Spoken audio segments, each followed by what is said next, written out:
Om Shanti.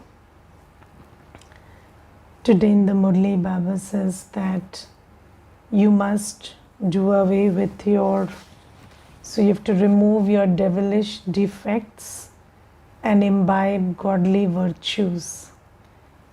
Claim self-sovereignty for 21 births from the Father.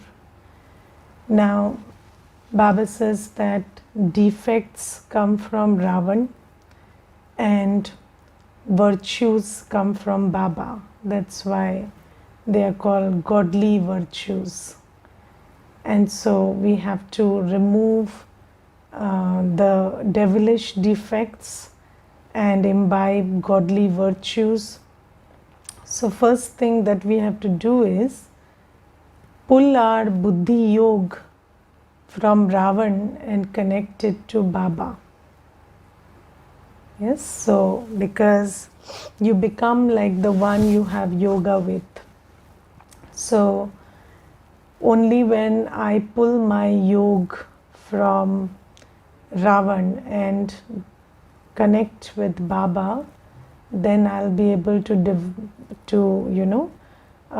imbibe godly virtues. But the thing is, okay, we know Baba. Do we know Ravan? So Baba says, this is Ravan Rajya. So everything other than Baba is Ravan. So when my yoga is not with Baba, it is with Ravan. Yes, because this whole world is Ravan Rajya. And when we have yoga with the body, the people, the places, the things, everything here, the work, then our yoga is with Ravan. And at that time, devilish defects, they appear natural to us. It looks like, how could anyone not have devilish defects? Because devilish defects are normal, they are the order of the day in Ravan Rajya, in the devilish world. So the thing is, this constant yoga. So when you have yoga with the body, feeling pain and pleasure feels natural. Yes? When you have yoga with your own body, feeling pain and pleasure is very natural because that's how we are conditioned, that's our sanskar. So this is why Baba says in the Murli today that you have to practice a lot early in the morning in Amrit Vela to consider yourself to be a soul and build that state of yoga with Baba. Because if you don't do that foundation work in the morning, then all through the day you cannot be with people, places and things and be in yoga with Baba. Definitely your yoga will be pulled by the body, the people, places and things. So this is the crux of the Murli today. Now, what I want to think about today is, you see, Baba says there is devilish defects and there are divine virtues. Now, when I am in yoga with Baba, what are the capacities, what are the divine virtues that I understand and I think I'm capable of? So, what are divine virtues? What do you think Baba means by divine virtues? So, if you want to write down, give me some answers. So if you want to suggest what divine virtues are, so we would like to, today think about divine virtues or godly virtues. Now, especially godly virtues, not even divine virtues. We will talk about godly virtues. There is a difference between godly virtues and divine virtues also. Because when we say godly virtues, they are Sangam Yugi virtues. They are given by Baba to Baba's children. And divine virtues are what deities have. So deities have divine virtues in Satyug, but godly virtues are the virtues that Baba teaches us and gives the power of imbibing in Sangam Yuga. Now let's take the virtue of tolerance. Tolerance is a godly virtue. You don't need to tolerate in Satyug, will you? So tolerance is a godly virtue. It's not a divine virtue, because you don't need tolerance in Satyug. But let's say love. Love is a godly and a divine, both kind of a virtue. Yes. So there are some virtues which are there in Satyug also and in Sangam Yuga also. But especially I gave you the example of tolerance. So I have an answer, and somebody has written patience, sweetness, observing capacity, unconditional being love. So these are some of the qualities that someone has written. So today we will explore one godly virtue that Baba spoke about in Sunday's Murli. So in purity is a godly virtue, right? Thank you. So Baba spoke about in Sunday's Murli about honesty. Yes, so honesty is a divine virtue, godly virtue, sorry. Okay, so honesty is what Baba teaches us. And Baba today in the Murli says that I am called the truth and I tell you the truth. Yes. So in the Murli, Baba says, I give you the knowledge of the truth. Nobody gives you the knowledge of truth. And in today's Murli, Baba says that until and unless I come, you don't know the truth. And what is honesty? Honesty is living by the truth that Baba tells you. So that is honesty. Honesty is not, I did this, I did not do that.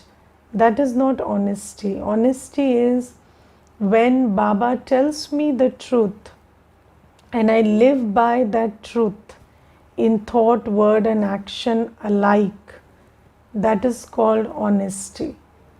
So let's take 3 definitions of honesty today. First definition is honesty is honesty towards the self and towards the task. Honesty is honesty towards the self and towards the task. Now, there is a reason why godly virtues are called godly virtues. Because when there is no Baba, there is no question of virtues.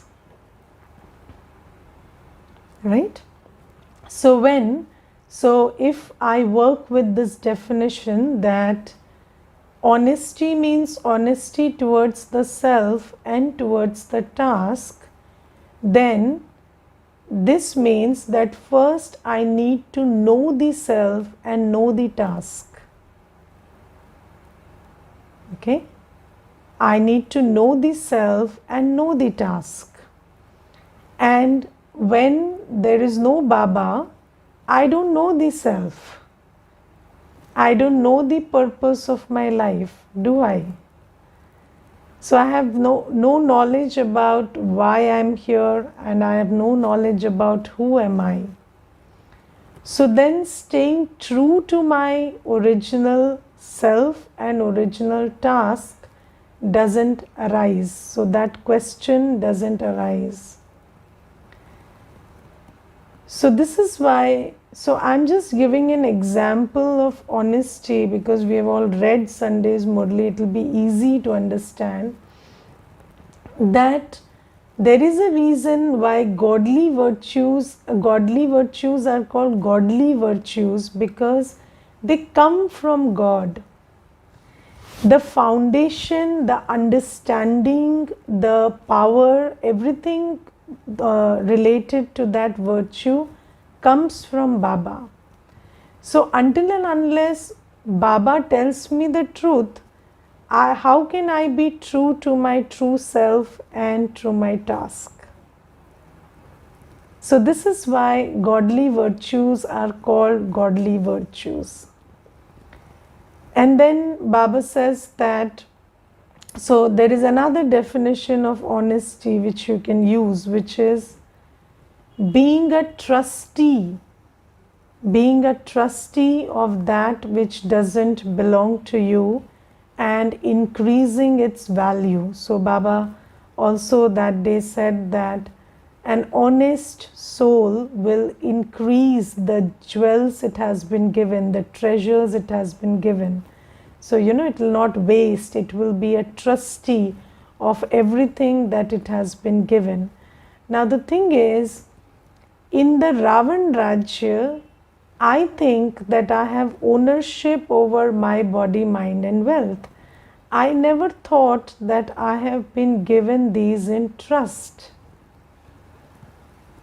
So, when there is no understanding of what is mine and what is not actually mine, then how can there be honesty?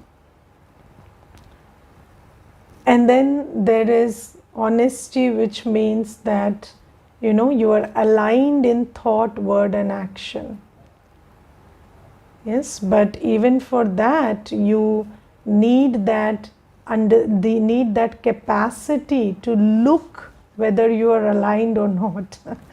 Because you see that most people don't have the capacity to see that they are not speaking and doing the same thing which they are thinking.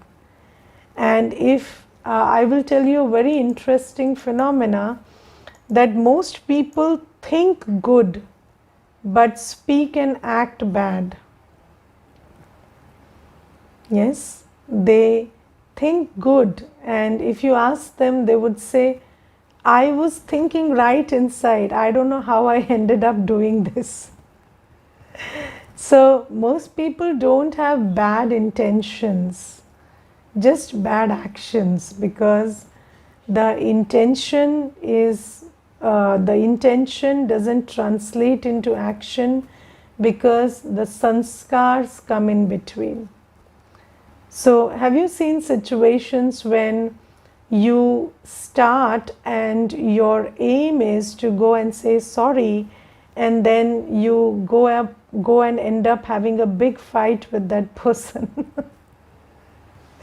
So you went to say sorry, but you ended up telling another 100 words which you never wanted to speak. So Baba says that this is this, but if you don't have soul consciousness, you will always end up doing this. The whole world is doing this, thinking right and behaving badly. You want to do something good, but you end up creating a big mess. So this is happening because we are not soul conscious, we are not free from ego. And then when you come into action, the ego starts to play. And then your ego gets hurt, and then you react and this and that. So I gave you the example of honesty to make it clear that this whole virtue of honesty is not possible without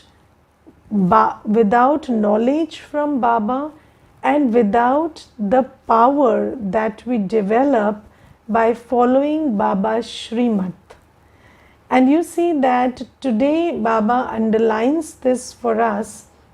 So I will tell you the seed of today's class. So yesterday what happened is I conducted a course some time back, and there is this couple who attended the course, and that person came to me and he said that I very much liked the chapter on powers that you taught.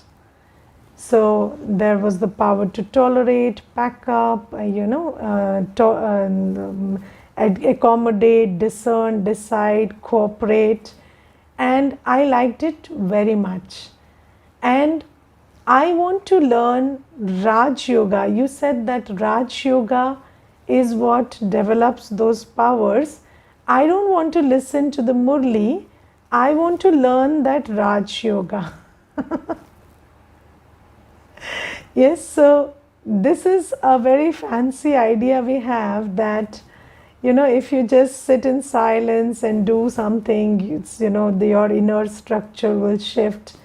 It's not going to happen like that. So Baba says that when I say godly virtues, godly powers, so they come when you know Baba's Shrimat, when you know Baba, when you know the knowledge that Baba gives, and when you do what Baba says. And that's how these flowers of virtues come up.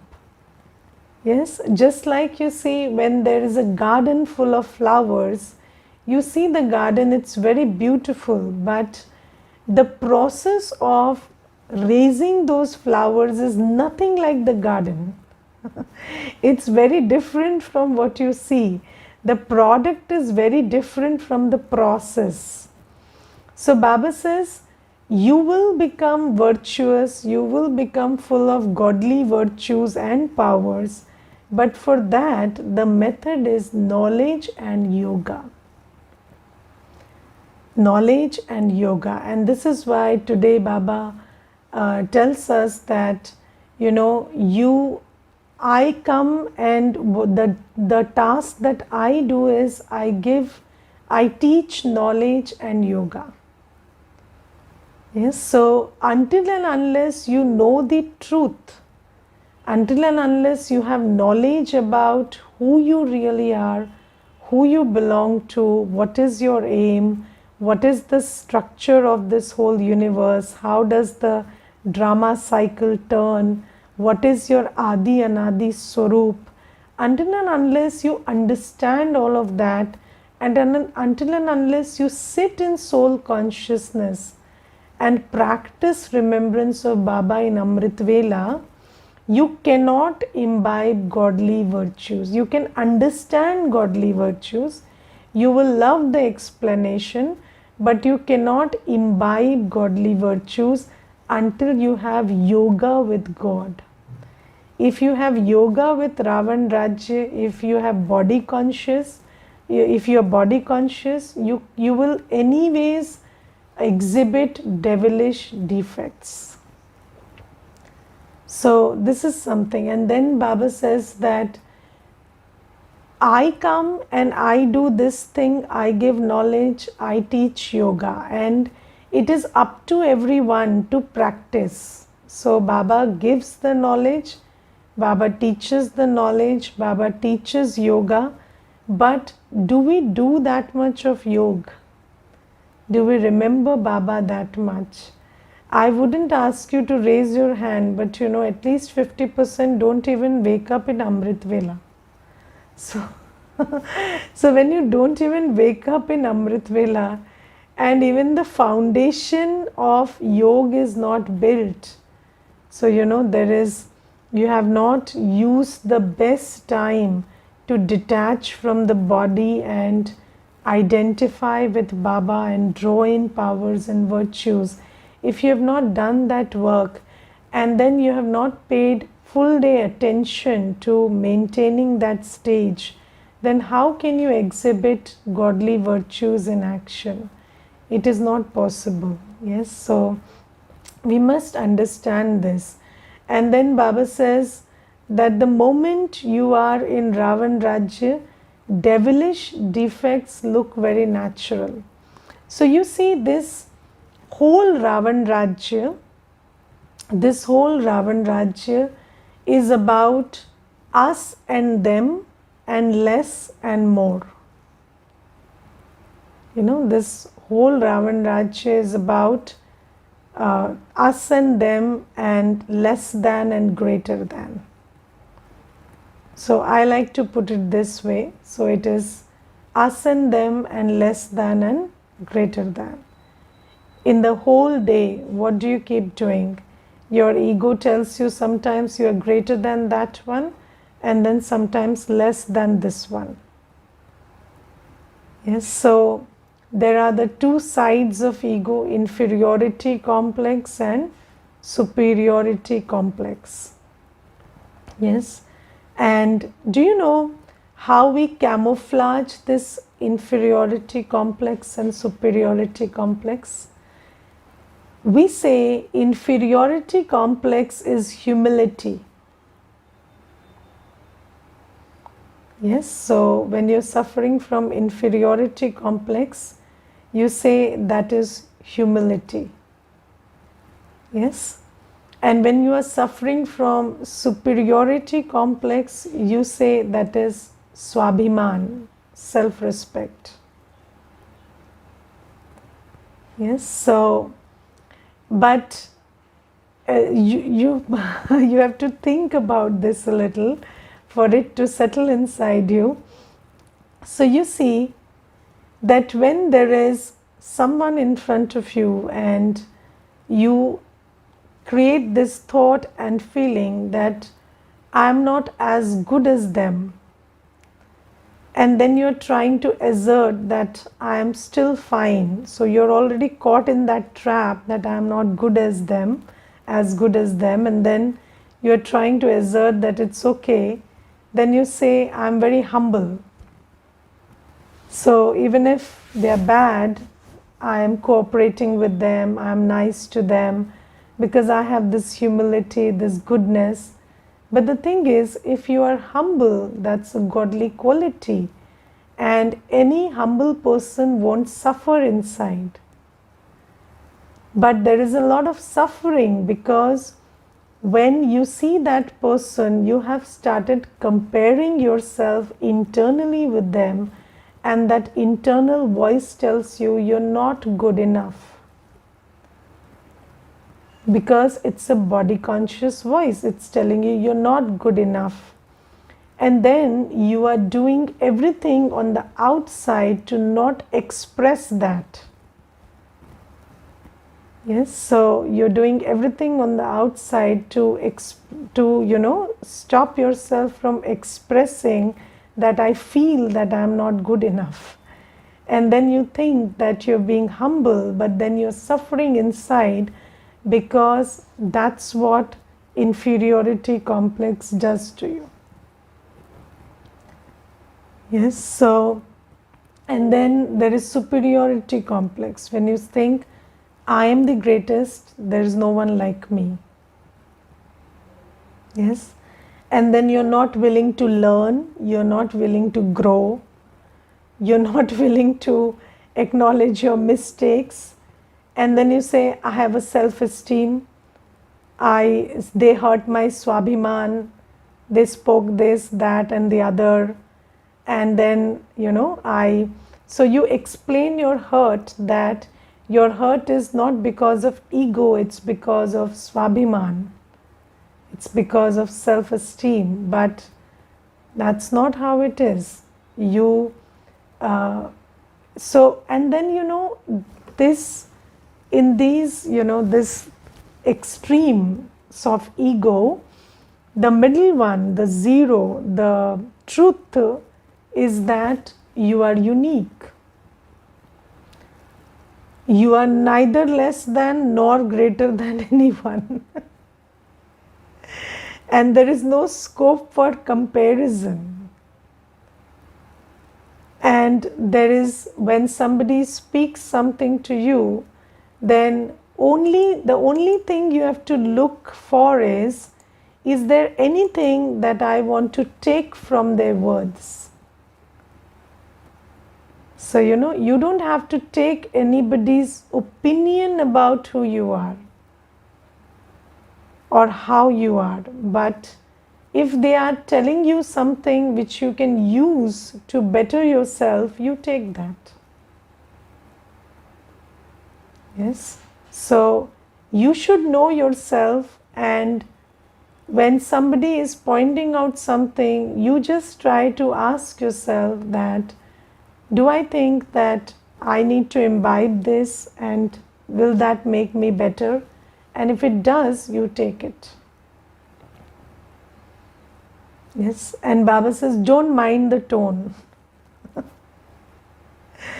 Whether they speak sweetly or harshly or whatever, doesn't matter, because they don't know you. So they will have their opinion, and everybody is welcome to their opinion. But in all these voices, you can sometimes figure out something which will be useful for your development. And then you take that and do that. So Baba says that the truth is very different from, how you operate in the Ravan Rajya. So when you are in the Ravan Rajya, then you keep shuffling, you keep shifting from one distorted form of virtues to another distorted form of virtues. So you keep shifting from let's take another example. So in Ravan Rajya, when you say love, it means attachment.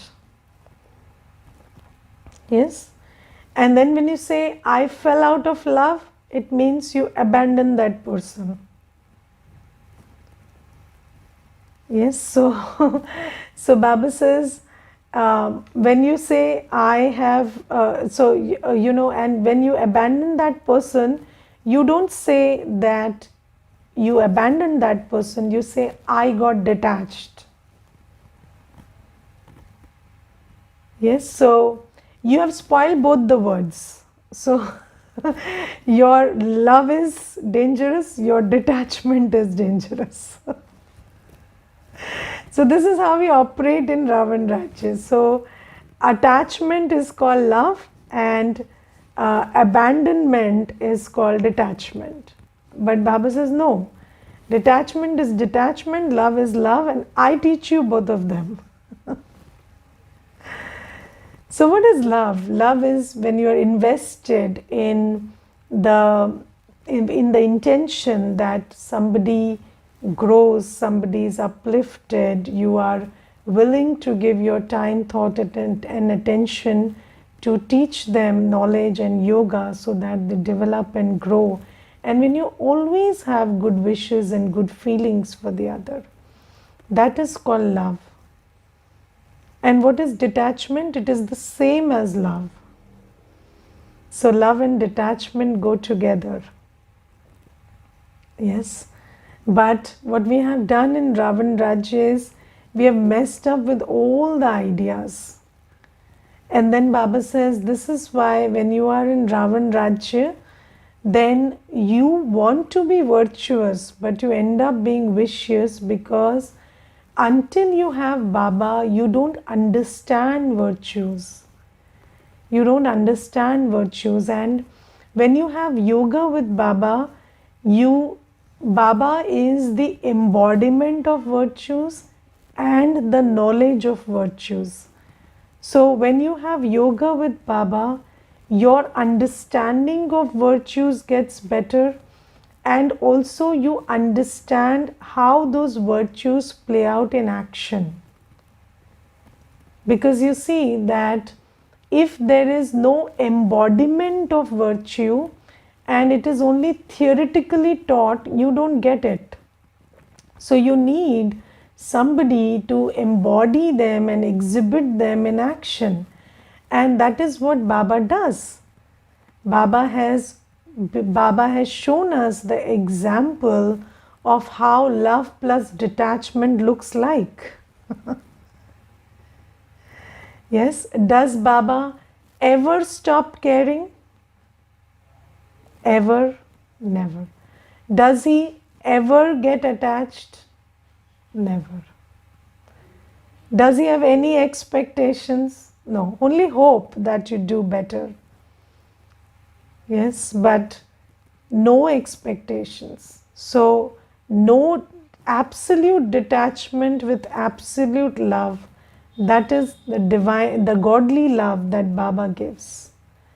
And Baba says, when you have yoga with me, and I also want to talk about yoga a little today, because you see, you have yoga only with the one you feel. So there are two reasons for yoga. One is sambandh ka anubhav, another is prapti ka anubhav. So when you think that somebody is a source for you, you have yoga for them. And when you understand that you have a relationship with that one, you have yoga with them. You can never have yoga with someone you don't feel a relationship with, and someone you don't think you have any attainment from. Just think about this. Do you have yoga with anyone whom you don't have a relationship or no attainment from? No. That's why Baba says that I give you the knowledge that I am the one you have all relationships with. And I give you the knowledge that you are a soul, and all your attainments, whatever you need, will be coming from me. So in bhakti, you were not told that the soul needs knowledge, purity, peace, love, happiness, bliss, and power, and the source is Baba. Or, when you want to go to a better world, I'm going to make it for you. So Baba says that I'm the one who comes and first tells you that you have all relationships and all attainments with me. And when you internalize this knowledge and sit and experiment with it. So before an experience, there is an experimentation. Have you experimented with the knowledge that Baba is my beloved? Baba is my mother, Baba is my doctor. Have you experimented? If you have experimented, you have experienced. Yes? Most people don't ever experiment. Even Baba's children, they never, so they leave one relationship out of the whole spectrum. They will say, okay, Baba is my father, teacher, Sadguru, good enough, but not my beloved. My beloved is this person. And then you keep getting hurt by that one. Nobody else is able to hurt you but that one. So Baba says, you have to have yoga with me, and your yoga will be broken. Wherever there is this gap in understanding that I give you all attainments and I give you the love, the power, the sustenance of all relationships. Let's take one example. Say you think that all attainments come from Baba, but not money, maybe. Yes. And then any financial turbulence causes you great sorrow. Yes, because we have not understood that every attainment comes from Baba. So even when financially everything is turbulent, I can still stay happy because of this relationship with Baba, and we are soon going to a world where there will be no financial turbulence. But if you're not in yoga with Baba, if you've not experienced that every relationship, every attainment is from Baba, then this yoga will kept getting disturbed. And whenever this yoga is broken, then there is experience of sorrow, because at that point there is yoga with Ravan Rajya. And Ravan Rajya means Shok Vatika. Yes, the land of sorrow. So this is why Baba says that these are godly virtues. So until and unless you know the truth from Baba, experiment with the truth, experience the truth, until and unless you have yoga with Baba and you experience the sustenance of all relationship and the power of all attainments from Baba, you cannot imbibe godly virtues. You will want to, but you will soon shift to Ravan Rajya. Your connection will be with Ravan Rajya, and you will start, showing signs of devilish defects in your thought, word, and action. So this is today's Murli, and there is a question: how are hope and expectation different? So when you have hope, you are not disappointed. You are not frustrated. But when you have expectation and it is not fulfilled, then you get frustrated, disappointed. So hope is continuous. Have you seen that, when so people say this person is a great optimist, they never give up. So the sign of a hopeful person is they never give up. So they keep that flame of hope always alive, and the sign of a person full of expectation is they give up too soon. So whenever the expectation is not met, you give up, and at the drop of a hat you give up. And this is why expectation is a vice and hope is a virtue. So Baba has a lot of hope on us, and Baba sometimes gives us the title, तुम मेरे उम्मीद के सितारे हो. तुम मेरे उम्मीद के सितारे हो. I have all my hopes on you. But Baba never gives up. Baba never says, oh my God, last 6 months back I told you you are my ummeed ka sitara and you're not turning out to be one. So Baba never says that. So this is the kind of hope we have to have. Yes, and I remember when I came into Gyan, so I used to observe these senior Didis, so whenever somebody or Dadi, when somebody went and they said this person is not improving, not changing, this is not happening, then they would just say, ho jayega, ho jayega, ho jayega. So that is the ho jayega is the hope. So you always feel that, okay, it's not happening today, it will happen tomorrow. And Baba lives by that hope. And Baba says, you also should have hope. And hope also has an element of patience in it. So you have to have a lot of patience to be full of hope. And then today Baba says that you must give correction to people, but you must also give blessings. So Baba says, give correction, but also give blessings. And Baba says that, when somebody makes a mistake and you keep the mistake in your heart, then you block your blessings. Yes. So when you give a correction for that mistake, first delete that mistake from your heart. Because how can you give a correction for something that you yourself are holding in your heart? So it's very important that you know better, you know how to do that thing better, so you teach them to do better, but then also give them the blessing, the power to do better.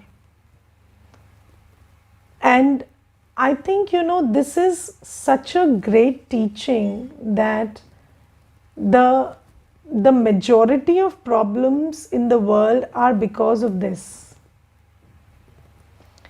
So people who know better are just giving the other person the teaching that you don't do this, you do that, but alongside they are keeping their mistakes in the heart and they are not giving blessings. And this is why we are becoming, so this whole downfall is because of this. Because there is always someone who knows better than you, and you could always learn. But why is it that as a whole humanity, we are not learning from each other? We are only hurting each other. So those who know better hurt better. That's the law.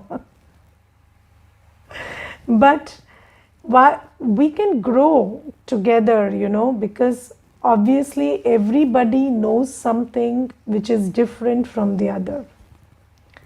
And if you could just, correct with love, correct with blessings, we could all grow together, because there is always something that you know better, and there is always something that the other person knows better. But again, that question of ego, if we correct it with love, how will our ego be fed? So we are all feeding off other people's mistakes. So stop feeding off other people's mistakes and know that everybody is different, and when you give correction, you give blessings also. And that will change the slope, of the trend. We are going down, but we can all grow together, and this is why this yuga is called Chadti Kala Ka Yug, because we have Baba's teachings with us now, and we don't make the mistakes which make us fall together. So this is Baba's blessing today. Okay, Om Shanti.